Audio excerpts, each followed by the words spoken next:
An elderly man with an open, manly face covered with scars entered the local bar. With cheerful, confident gait, he went to the bar, adjusted the captain's cap on his head, and ordered a mug of ale. Sipping the bitter beverage, he began to look around lazily. He saw no one of interest. No one paid any attention to him either. All the bar regulars knew Captain Bill Wright, nicknamed Iron Wolf. He'd spent half a century cutting through the techno world in his powerful freight hauler train, which could go anywhere. The veteran was simply full of the most stunning tales of his adventures and shared them with all comers. But regular visitors to the institution, his tales had already become quite boring. So Bill prepared to spend this evening alone, occasionally greeting acquaintances entering the bar. But then someone sat down at the counter next to him and, in a quiet, humble voice that was nonetheless firm, ordered an ale. The voice was not familiar to Wright, and he turned curiously toward the stranger. It was a young man with a kindly, attractive face, trim and muscular. On his head, like Bill himself, was a captain's cap.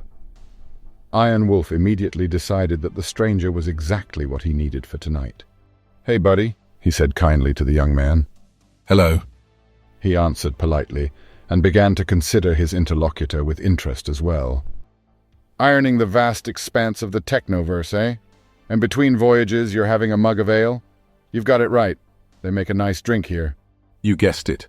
I did indeed recently acquire a nice but somewhat used train. It has already made its maiden voyage, transporting food from Eternia to the outer worlds, where there was a crop failure. Waiting in this city for a new order, bored alone in an unfamiliar place, so I thought I'd stop by the bar. Let me see if I can get a taste of the famous local ale. Let me buy you a drink," said the young captain, and without waiting for an answer, ordered for two. Bill Wright grunted and thanked his interlocutor in his own way. "You're a real captain, buddy, even though you're young. You know how to deal with veterans, but you don't have much experience. One voyage, even a good one, doesn't count. You have no idea what can happen on the railways. Let's sit at the back table and I'll tell you an incredible story. It happened to me a long time ago when I was a little older than you." The captain happily agreed. The men took a table in a dark corner of the bar, and Bill Wright began his story. Here's what he told his young colleague. "What the hell it was is still a mystery. But believe me, it was real, not imagined under the influence of some unknown technology.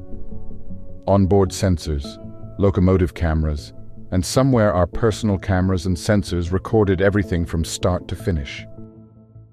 It happened when my partner Michael Bailey and I were returning from a mission to deliver a large shipment to one of the mining towns. We had made a great score and were in high spirits. To the smooth pounding of the wheels of our powerful freight hauler locomotive, it was great to dream. After a successful voyage, it will be possible to upgrade the artificial intelligence version of our atomic engine and buy a more powerful laser gun because lately gangs robbing trains have become very active. We didn't have time to discuss what else we should do with our honestly earned money. There was a signal from the locomotive's sensors that an artifact signature had been detected. It is located at one of the train stations where an abandoned section of track led to. We knew it was a very dangerous place. Gangs of thugs like to set up their hiding places at such stations.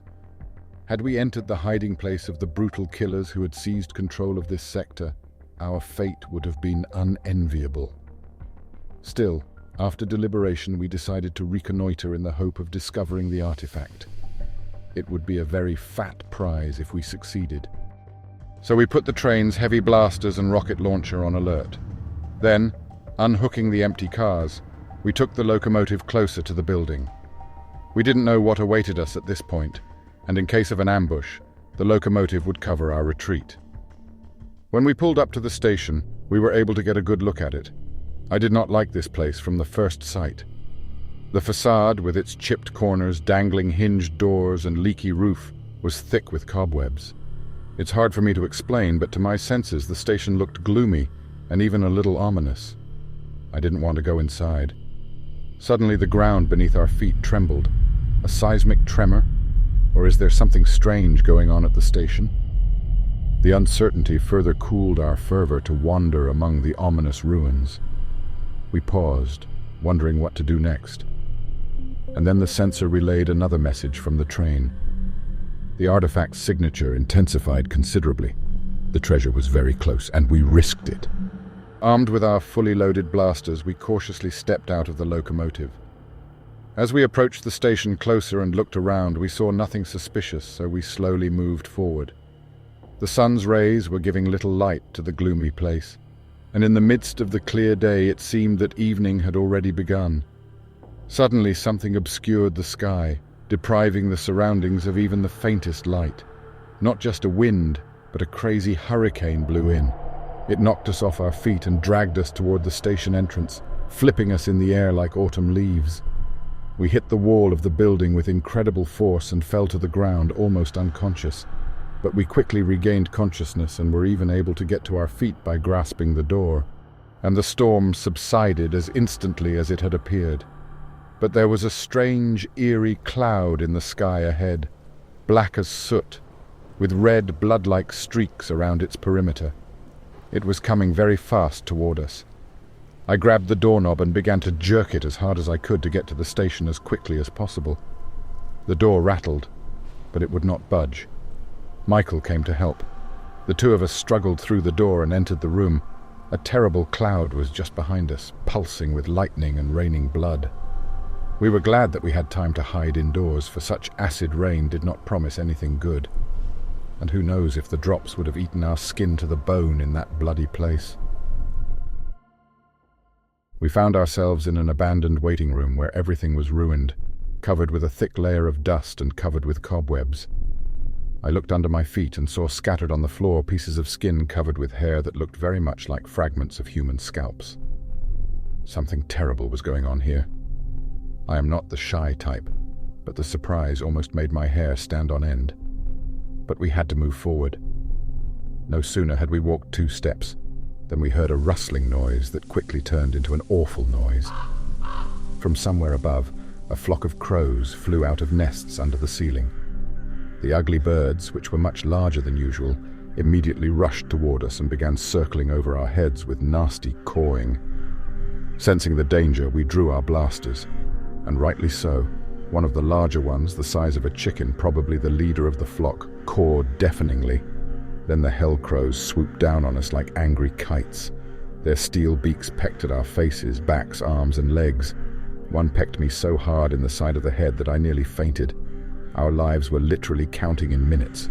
Good thing we had our phasers ready and retaliated immediately. The damn things began to tumble down by the dozens, fried by the charges of our weapons. They couldn't take the retaliation, and with a startled cawing, they turned the whole pack toward the door and began thrashing through it. From behind, we continued to slash at them with our blasters. After several attempts, the crows did drop the door and disappeared inside a cloud that dipped down and literally drenched the surroundings in blood. Then another tremor rang out, followed by beams falling from the ceiling to barricade the entrance tightly. Now all we had to do was move forward or look for an emergency exit. We wiped the blood from the strokes of our beaks from our faces and set off again for the coveted prize. Suddenly there was a disgusting creaking sound from somewhere above.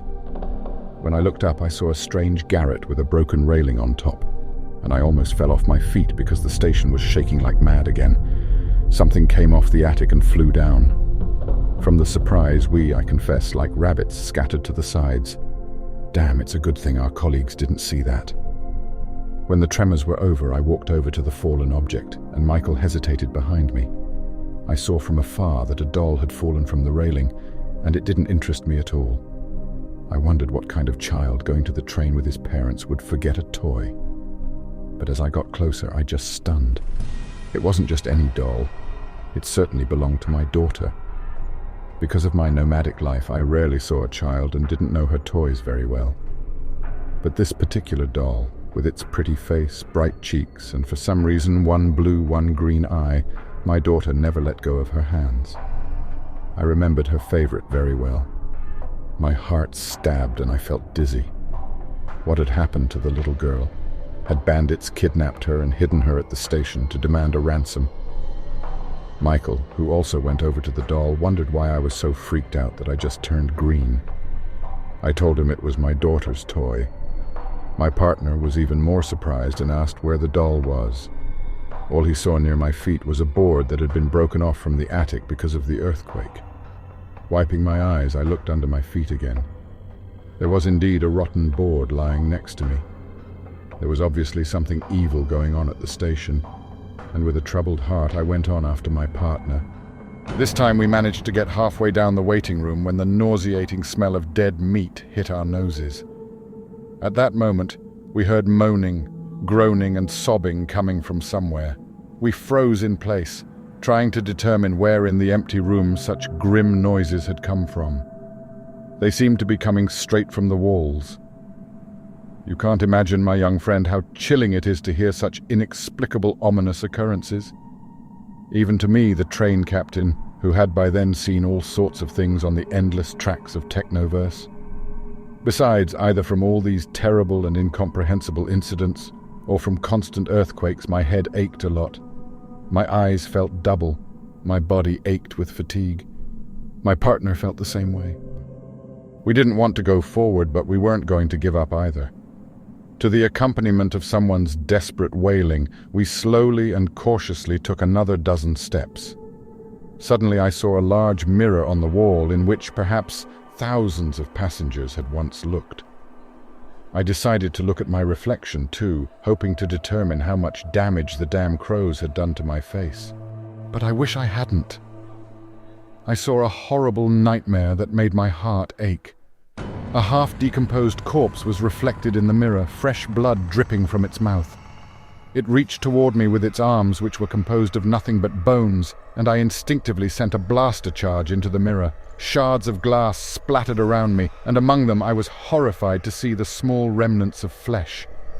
I even squeezed my eyes shut in surprise, and when I opened them, the floor was strewn with mirror-like chunks. There was no flesh among them. And I said nothing to Michael, who had hesitated behind me and had not seen my battle with the mirror chimera. Why would I disturb him with my hallucinations? So, dear friend, we moved on, or rather, we decided to try to do so. Because at that moment, the walls spewed out those who had been moaning and whimpering in them all along. At the end of the hall, there was a great noise and a crackling sound. We froze in place and saw holes forming in the walls from which some figures began to emerge. When we took a closer look, we realized who it was. Zombies. Empty white eyes without pupils, greenish-yellow skin like corpses, and half-decayed clothes hanging in shreds from bodies stinking of corpses. They walked slowly, like sleepwalkers, toward us, their army numbering dozens of living corpses. The sight, buddy, was like watching the coolest horror movie ever made. Michael and I like to watch those in our lounge compartment, lounging in our chairs and sipping ale from our glasses. Maybe it was because it looked a lot like a movie that we weren't the least bit scared. We thought a few dozen blasts from our phasers would be enough to disperse this barely living thing. But that was where we were wrong. When we dropped the full force of our blasters on the zombies, what do you think happened? Nothing. The charges entered the bodies of the living dead without causing them the slightest harm. The ghostly host kept closing in on us, and the nearby creatures were already baring disgusting fangs in anticipation of their prey. Of course, that prey was us. We started to retreat toward the front door, but then the wall rattled, and more zombies came out, blocking our way. What the hell could I do in such a situation? Everywhere I looked, there were dozens of zombies, unaffected by the blasters. A few more steps and they'd attack us, bite us, drink our blood, turn us into their own kind. I wasn't happy with that ending, and neither was Michael. I searched frantically for a way out of the cul-de-sac and found it in the wall beside me. It was a small door. I grabbed the handle, opened the door, put my foot over the threshold, and at that second there was an underground jolt again, from which I staggered and collapsed into the deep abyss that was beyond the threshold. I was saved by my partner. Mind you, Captain, having a loyal, trustworthy friend by your side is the first thing for risky fellows like us. Michael managed to grab my sleeve, but the fabric was tearing, so in a minute I'd probably be in the abyss. In a hopeless situation, my friend, sometimes we do the impossible. I managed to do an acrobatic stunt in the air and grabbed my partner's arm with my other hand. Michael, straining as hard as he could, managed to pull me out of the abyss. And what happened? We found ourselves surrounded by zombies again. We started shooting charges at the living dead again, even though we already knew they were invulnerable. Fortunately, they had a weak spot. We were quick to point out that the zombies would drop dead on a headshot.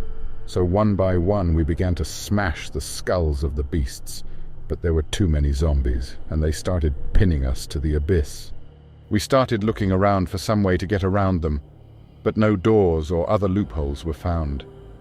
Then I saw a sturdy plank hanging from the ceiling. We plucked it off and then threw it across the deep, though rather narrow, gulf. Cautiously, we moved across this slippery, slime-covered makeshift bridge to the other side. We had almost crossed the abyss when the ground shook again and we flew down the plank. It was good that I managed to grab hold of the edge of the abyss with one hand and Michael's hand with the other. I could barely hold on to the edge of the abyss, but I managed not to let go of Michael. But it couldn't go on like this for long. I shouted to my partner to try to climb onto my back. We were lucky that my companion succeeded. Then I grabbed the edge of the chasm with my free hand, and Michael climbed on my shoulders, and then to the edge of the chasm. Then he managed to pull me up as well. Not an adventure for the faint of heart, I tell you. We were not one of them, but we felt completely broken and devastated. There was one good thing about this situation. The zombies who kept chasing us did not see the abyss and fell into the chasm one by one. We already thought all the trouble was over. We walked to another room and saw a long corridor, suddenly painted scarlet, which looked out of place and frightening. The room seemed like a bloody place of insane torture. We froze in horror at the hellish impression it gave us. There was a kind of ominous silence in the corridor. It seemed that something terrible was about to begin. And indeed, blood began to drip from the ceiling. Bleeding sores were forming where it touched our bodies. We literally ran forward in order to hurry through the scary corridor. Several times it was shaken by earthquakes. We fell to the floor, got up, and ran again. And then I saw a door ahead that led directly to the artifact. We rushed to it, braving the pain of the sores, not paying attention to the huge side passage in the corridor wall. And then we heard a cracking noise behind us, followed by a deafening rumble. We rolled across the floor as everything around us shook and vibrated with terrible force. It was a very powerful tremor. We thought that the underground forces had struck a crushing blow, but it turned out to be something else. The massive section of the side wall fell to the floor, propelled by an immense and inexplicable force. A colossal monster literally squeezed into the opening. Its bloodshot eyes, encircled by crimson rings, glared at us with fury. Its arms were clenched into monstrous fists, its muscles huge as mountains. The giant, shaking the room with his column-like legs, moved straight toward us. We began to send charge after charge at him, but the monster didn't even flinch from direct hits. In the narrow, long room with no side doors, we had nowhere to hide from it. In the meantime, the monster had come close to us, grabbed Michael in his scary hand and dragged him toward its mouth. I did the only thing I could in this situation.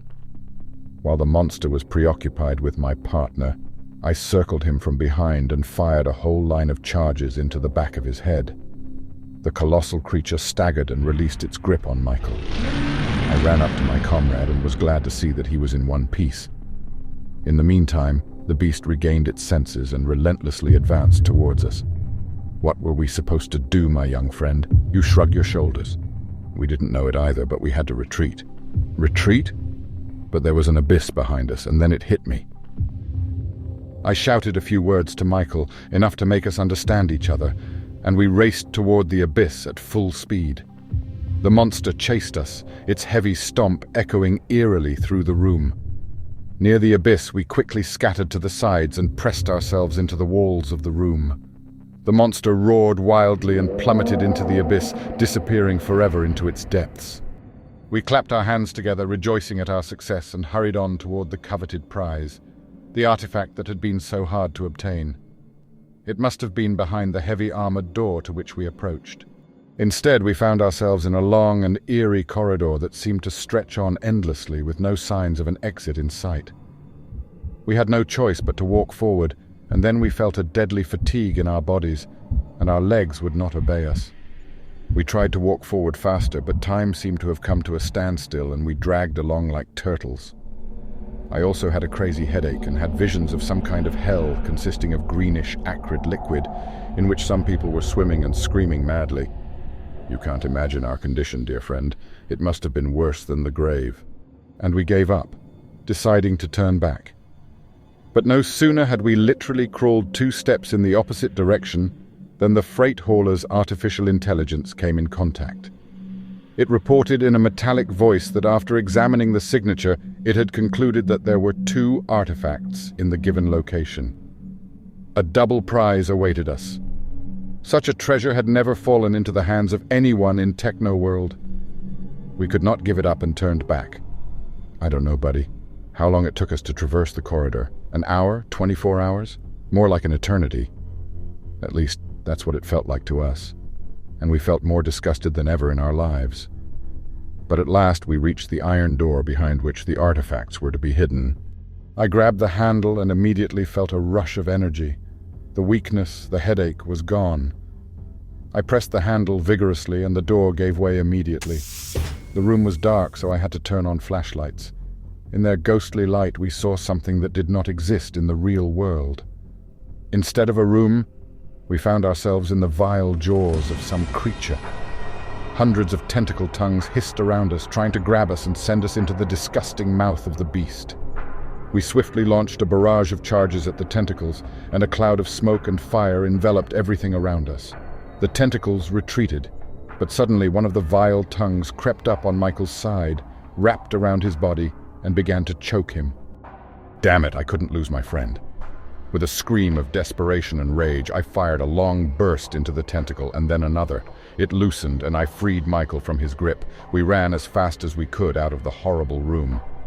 It wasn't the long corridor we'd had the trouble of crossing before. What we faced was the ghastly womb of the monster. The slimy insides were filled with stinking, acrid fumes, and a green fog enveloped everything around it. Our throats were clammy and our breathing was labored. There were nauseating flakes flying everywhere, which burned our skin. We slowly began to make our way through the slippery substance to the exit, shuddering at the nasty chuckling sounds that came from different directions. It didn't take us long to realize that we were surrounded by hundreds of disgusting tentacles. Some of them were gray and lifeless. The others were brighter and more agile. They reached out toward us, trying to wrap their rings around us and then probably strangle us. We immediately fired our blasters at them and blew them apart into 1,000 stinking pieces. Immediately, these chunks were swarmed by disgusting insects the size of mice with long proboscis which sucked on pieces of tentacle. Then before our eyes, they liquefied them with some liquid and sucked them inside themselves. Today they were having a real feast, because more and more tentacles were reaching for us, and we were shooting them to pieces. And all we wished was that the blasters wouldn't run out. Suddenly we stumbled across some cocoons on our way and decided to look at them. What we saw horrified me so much that I will never forget it. In the cocoons, which looked like transparent guts, we saw people with machine guns and assault rifles in their hands. They were bandits, or rather their half-decomposed corpses. I remember one of them, covered with nasty worms that ate half his face. Finally, with difficulty, we did not go through, but literally crawled through this terrible place. But there was still a chasm ahead. To our amazement, we did not find it, and the log turned out to be a lifeless grey tentacle, which lay motionless on the floor. As we approached it, however, a mass of living, ghastly limbs sprang up from underneath and pounced on Michael and me. We started crushing them with our blasters, but one tentacle grabbed my partner's leg and dragged him under the floor. I couldn't get the evil thing out of my blaster there, and at first I was confused. But then I just started dragging my comrade up as hard as I could. There was nothing else I could do. It was a good thing I'd been able to pull Michael out of the well of infernal green slime that was burning my skin like fire. Holding him on the surface, I instantly pulled a knife from the boot's shin and sliced the ugly tentacle to shreds. We escaped the trap, but we still had to cross the room where the zombies had attacked us before. Our little squad cautiously entered the room, but saw no living dead. However, from the crevices through which the zombies had previously exited, we heard rustling and a faint humming sound. Immediately disgusting tentacles like the ones that had followed us all the way through emerged from the openings. This abomination, of course, wriggled and crawled toward us. I had to pull out my blaster again and cover it with a barrage of charges. But the tentacles attacked again and again. It seemed there would be no end to them. Only after the smoke and fire from the blasters had subsided and the slimy floor was covered in tentacles, did we manage to compel the enemy to retreat and progress further? We went out into the waiting room and gathered to burst through the log-strewn front door. To our amazement, it was vacant. Once again there were crows sitting on the walls. We did not, however, recognize the usual birds on closer inspection. They were chimeras of sorts, with leathery wings and innumerable little tentacles on their bodies. The tentacles appeared to have suction cups, and the creatures rushed at us, trying to suck us firmly onto our bodies. I had trouble pulling a few of the creatures off me and shot the rest, which were circling overhead with my blaster. Finally, my partner and I made it out of the creepy station. As soon as we stepped onto the platform, the ground was ripped up by a tremendous tremor, destroying some of the rails. Many trees were uprooted and thrown far beyond the station. The debris of the platform's structures rose into the sky and then fell down. But the biggest surprise awaited us. We heard a frantic rattling noise from behind, followed by a nauseating rumble and hiss. As we turned around, we were left in disbelief by what we saw before our eyes. The station we had left a moment ago had crumbled like a house of cards.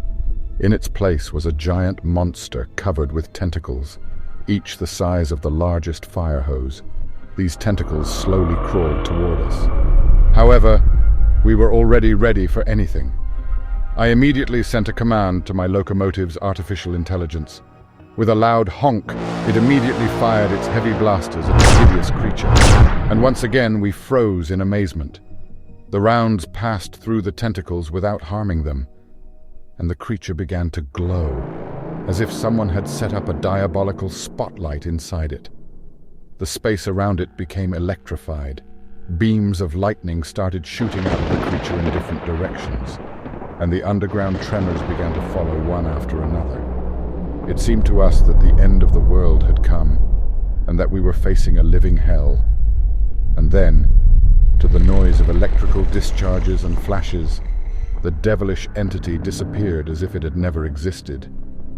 At first, we thought it was some kind of evil phantom, but a huge crater remained where the creature had been sitting, so it was real.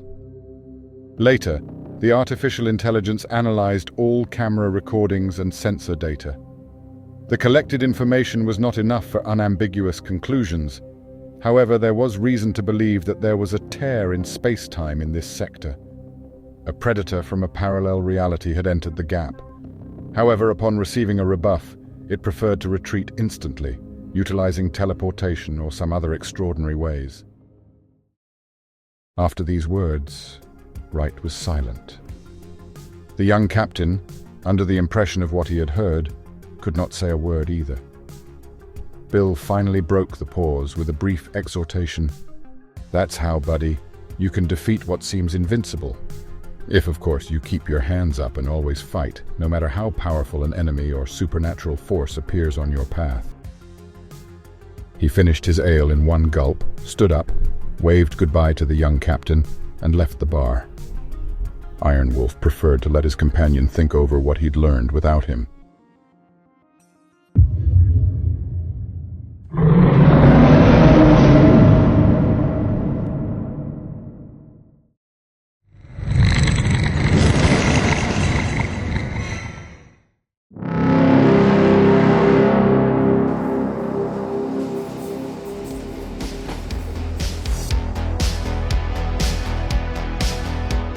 My friend, thank you for joining us on this thrilling adventure. Show your support by liking this video and subscribing to our channel. By becoming our patron, you'll empower us to craft even more mind-blowing content. Embrace your destiny as the intrepid captain of a nuclear locomotive, traversing the infinite realms of the Technoverse. Together, we shall conquer new frontiers and forge an unforgettable legacy.